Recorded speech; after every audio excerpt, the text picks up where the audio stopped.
వి gold trusted gold buyers తాకట్టులో ఉన్న బంగారాన్ని విడిపించి ఈ రోజు ఉన్న మార్కెట్ ధరకే కొనబడును.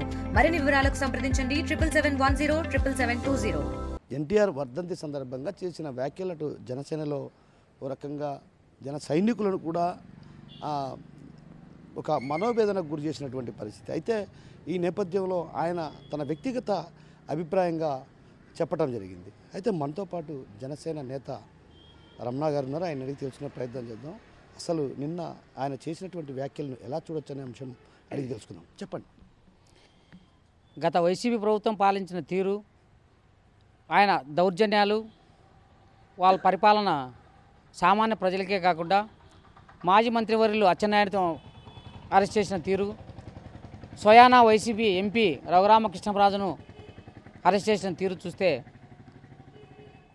మరి తెలుగుదేశం పార్టీ జాతీయ అధ్యక్షుడు చంద్రబాబు నాయుడు కూడా అసందర్భంగా కేసులో ఇరికించి అతన్ని అరెస్ట్ చేయడం కూడా తీరును చూసి చెలించిపోయి మరి ఆంధ్రప్రదేశ్ రాష్ట్ర ప్రజల కోసం ఓటు చీలకూడదు, మరి ఇటువంటి దౌర్జన్యకాండ, ఇటువంటి విధ్వంస పాలన చేసేటువంటి వ్యక్తులను గద్దె దించాలని నిర్ణయంతో ఆ రోజు ఎటువంటి భేషజాలకు ఎటువంటి అన్కండిషనల్గా కూటమికి ఆ రోజు ఆరాధ్యమైన వ్యక్తి పవన్ కళ్యాణ్ గారు అదే తీరుతో మరి చంద్రబాబు నాయుడుతో, తెలుగుదేశం పార్టీతో, బీజేపీతో కూడా జతకట్టి కూటమిగా ఏర్పాటై ప్రభుత్వము ఈరోజు ఏర్పాటు చేసి మన ఆంధ్రప్రదేశ్ విడిపోయిన తర్వాత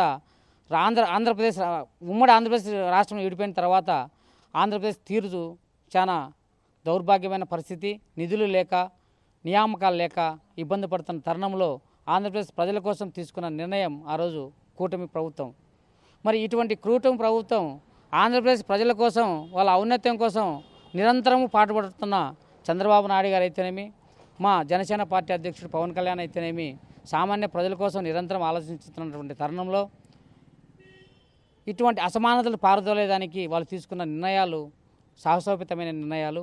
మరి ఈ తరుణంలో కడప పర్యటనలో భాగంగా చంద్రబాబు నాయుడు గారు మైదుగురు పర్యటనలో భాగంగా కడప జిల్లా తెలుగుదేశం అధ్యక్షులు, మరి తెలుగుదేశం పార్టీ పొలిట్ బ్యూరో సభ్యులు శ్రీనివాసరెడ్డి గారు లోకేష్ గారిని డిప్యూటీ చేయాలా, మరి యువతకు ఒక మంచి నిర్మాణాత్మకమైన భూమిక పోషించాలంటే లోకేష్ గారు డిప్యూటీ సీఎంగా ఉండాలని ఆయన కోరిక వెలుబుచ్చడం, మరి అక్కడ ఆయన అటువంటి దాన్ని ఏ విధంగా కూడా స్పందించకపోవడం చంద్రబాబు నాయుడు గారు చూస్తే, ఇప్పుడు గౌరవ ముఖ్యమంత్రి చంద్రబాబు నాయుడు గారు అయితేనేమి, ఉప ముఖ్యమంత్రి పవన్ కళ్యాణ్ గారు అయితేనేమి వాళ్ళ ఆలోచనలు కానీ వాళ్ళ నిర్ణయాలు కానీ ఆంధ్రప్రదేశ్ ప్రజల కోసం తప్ప ఇంకా వేరే ఆలోచన లేదని మనం అందరూ నమ్మాల్సిన పరిస్థితి ఈరోజు.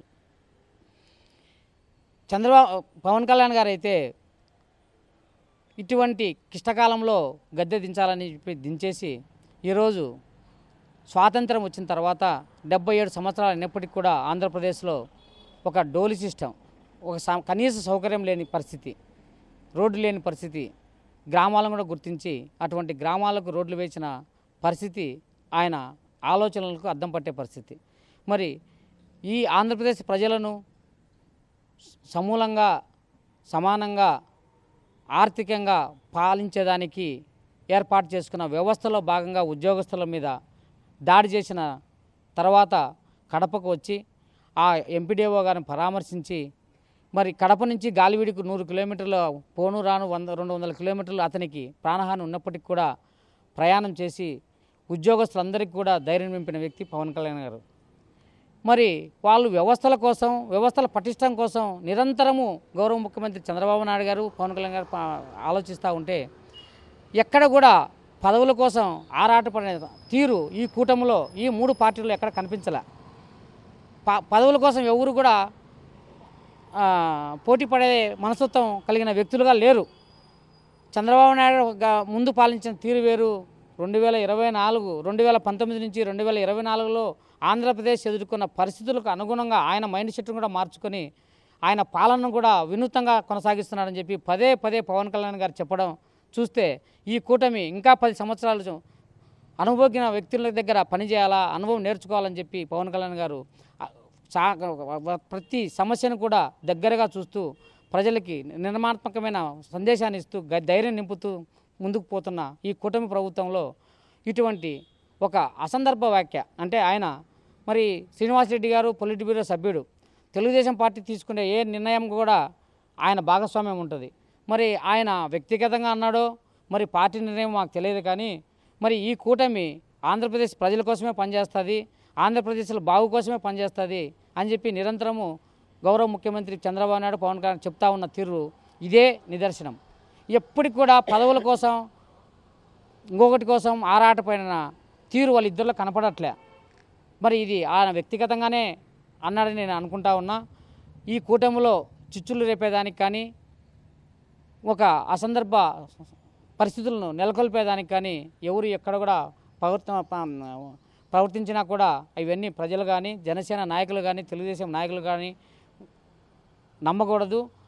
మనది ఒకటే లక్ష్యం, భారతదేశాన్ని ప్రపంచ చరిత్ర పటంలో ఉన్నతంగా తీర్చిదిద్దడానికే జనసేన తెలుగుదేశం బీజేపీ పార్టీలు పనిచేస్తాయి తప్ప ఇటువంటి పార్టీ పదవుల కోసం కానీ పార్టీ స్థితిగతుల కోసం కానీ ఎప్పుడు కూడా కొట్లాడుకునే పరిస్థితి రాదు అని చెప్పి తెలియజేస్తా ఉన్నాం. అంటే ఒక రకంగా వైసీపీ ట్రాప్లో పడుతున్నారన్నటువంటి భావన కూడా సర్వత్రా వినిపిస్తున్న పరిస్థితి. ఏదైతే వ్యాఖ్యలు అటు జనసేనకు సంబంధించినటువంటి వారు కావచ్చు, టీడీపీ నేతలు చేసినటువంటి వ్యాఖ్యలు ఒక రకంగా వైసీపీ ట్రాప్లో పడుతున్నారన్నటువంటి ప్రచారం కూడా జరుగుతుంది. ఎలా చూడొచ్చంటారు? కూటమి ఏర్పడిన తర్వాత వైసీపీ పార్టీ గల్లంతయింది. వైసీపీ ట్రాప్లో పడాల్సిన అవసరం ఎవరికీ లేదు. వైసీపీ స్థితిగతులు వైసీపీ లక్ష్యాలు స్వలాభం కోసం స్వరాజ్యం కోసం పనిచేసిందే తప్ప ఎన్నడూ ఆంధ్రప్రదేశ్ ప్రజల కోసం పనిచేసిన తీరు లేదు. అదంతా అతి సామాన్యుడు కూడా తెలుసు.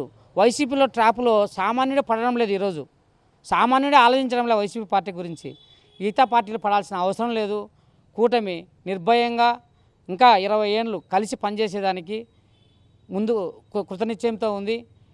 మా లక్ష్యం ఒకటే, ఆంధ్రప్రదేశ్ను చరిత్ర పటంలో అత్యున్నతమైన పైన కూర్చోపెట్టడానికే మా ఆలోచనలు మా అడుగులు తప్ప ఏ పార్టీ ట్రాప్లో పడేదానికి ఏ పార్టీ సిద్ధంగా లేదు.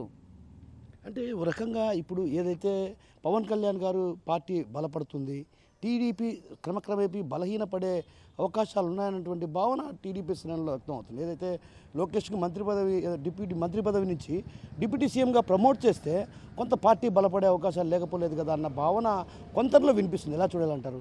నాకు తెలిసి పార్టీ పదవులతోనో పార్టీ పద్ధతులతోనో పార్టీ బలపడదు.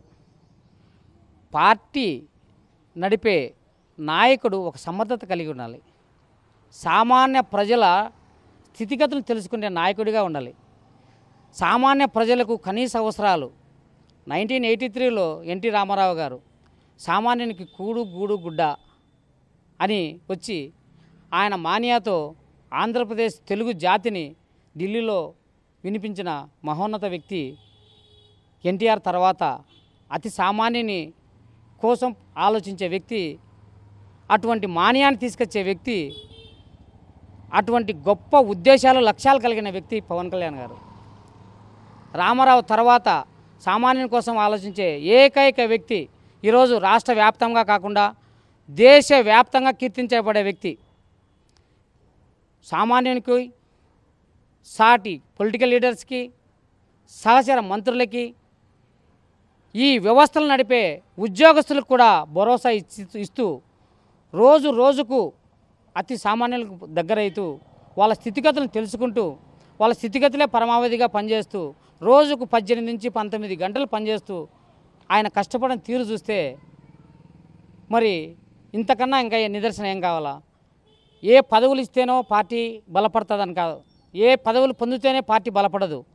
సామాన్యునికి చేరాల్సిన కనీస సౌకర్యాలు, యువతకు కావాల్సిన ఉద్యోగ అవకాశాలు, సామాన్యుని జీవన ప్రమాణాలు పెంచే అత్యున్నతమైన ఆలోచన చేసే శక్తి సామర్థ్యాన్ని ఉన్న వ్యక్తులు మాత్రమే, పనితీరు మాత్రమే ప్రజలకు గుర్తిస్తారు, పార్టీలు బలపడతాయి. ఒక డిప్యూటీ సీఎం ఇస్తే ఈరోజు బలపడడం ఏంది? 40 సంవత్సరాల కిందట 1983లో రామారావు పార్టీ స్థాపించిన పార్టీ అది, ఈరోజు కొత్త పార్టీ కాదు. మరి ఈరోజు జనసేన పార్టీ ఒక కుటుంబ నేపథ్యం కాకుండా ఒక కుటుంబం నుంచి ఒక వ్యక్తి సీఎంగా లేడు. ఒక సామాన్యుడు పార్టీ ఏర్పాటు చేసి సామాన్య ప్రజల కోసం పనిచేస్తున్నాడు కాబట్టి ఈరోజు జనసేన పార్టీ మారుమూల గ్రామాలకైతేనేమి, ఈ ఆంధ్రప్రదేశ్ కాదు భారతదేశంలో ఉన్న అంత ప్రజలు పవన్ కళ్యాణ్ వైపు చూసే ధోరణి ఆయన కల్పించుకుంటా ఉన్నాడు. అది ఒకరు చెప్తే రాదు, ఒక ఉన్నతమైన కుటుంబం పుడితే రాదు, ఒక విలక్షణమైన ఆలోచనలు కలిగిన వ్యక్తిగా వస్తుంది. ఒక సామాన్యుని జీవన ప్రమాణాలకు వాళ్ళ సృజనాత్మకతను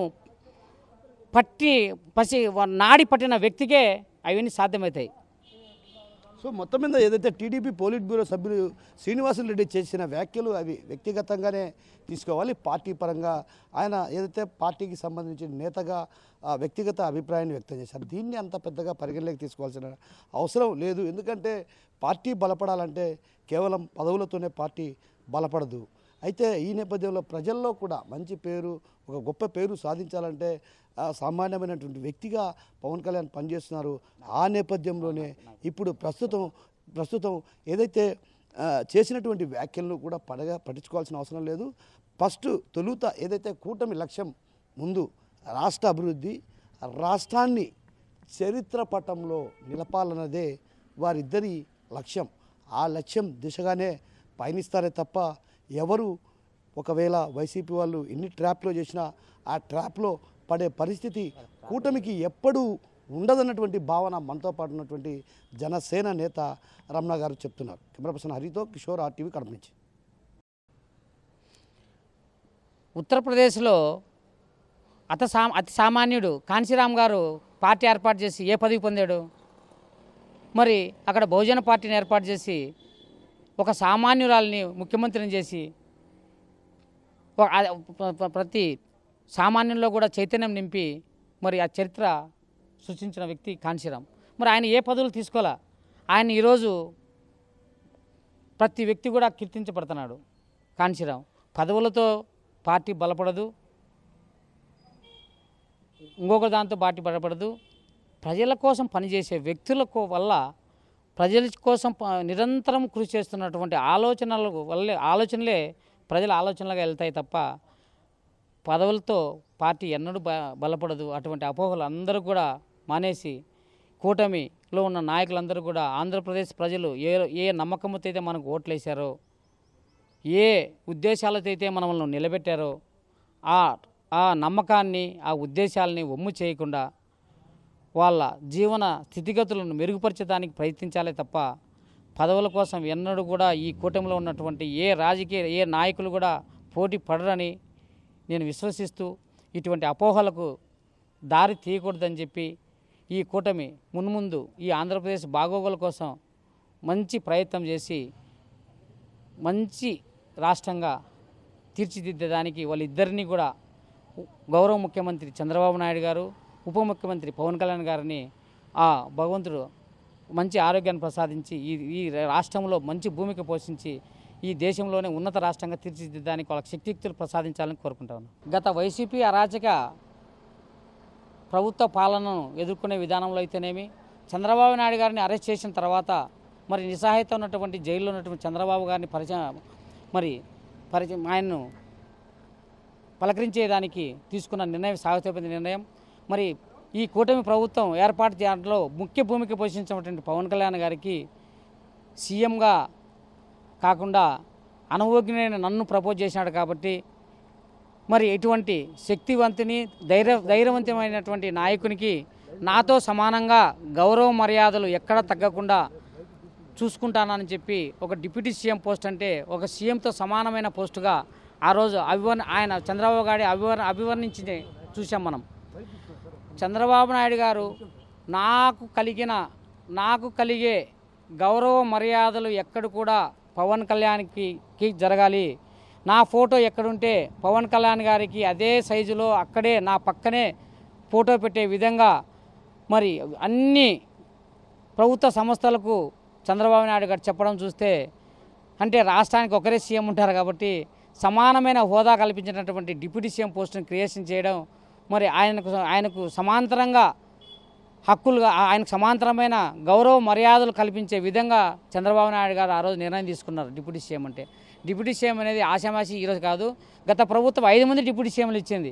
పేరుకు మాత్రమే కులాలకు మతాలకు ఆ కులానికి 5 డిప్యూటీ సీఎంలు ఇచ్చి ఒక డమ్మీ పోస్టులు ఇచ్చి నడిపిన తీరు ఆ ప్రభుత్వం అయితే, ఈరోజు డిప్యూటీ సీఎం తీసుకునే నిర్ణయాలన్నీ కూడా సమాంతరంగా తీసుకునే నిర్ణయాలను ఏర్పాటు చేసి గౌరవ మర్యాదలన్నీ కూడా సమానంగా ఆయనకు కలిగే విధంగా ఏర్పాటు చేసిన ఆ రోజు ఆయన చంద్రబాబు నాయుడు గారి మాటల్లో మనం విన్నాం.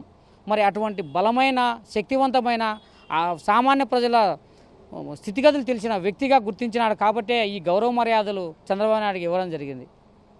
దీన్ని అందరూ గమనించాలా. తెలుగుదేశం కాదు, జనసేన కాదు, ఆంధ్రప్రదేశ్ ప్రజలందరూ కూడా ఇది గుర్తించాలా. మరిన్ని వీడియోస్ కోసం ఛానల్ ని సబ్స్క్రైబ్ చేయండి. లేటెస్ట్ అప్డేట్స్ కోసం వాట్సాప్ ఛానల్ ని ఫాలో అవ్వండి. ఆ లింక్ డిస్క్రిప్షన్ లో ఉంది.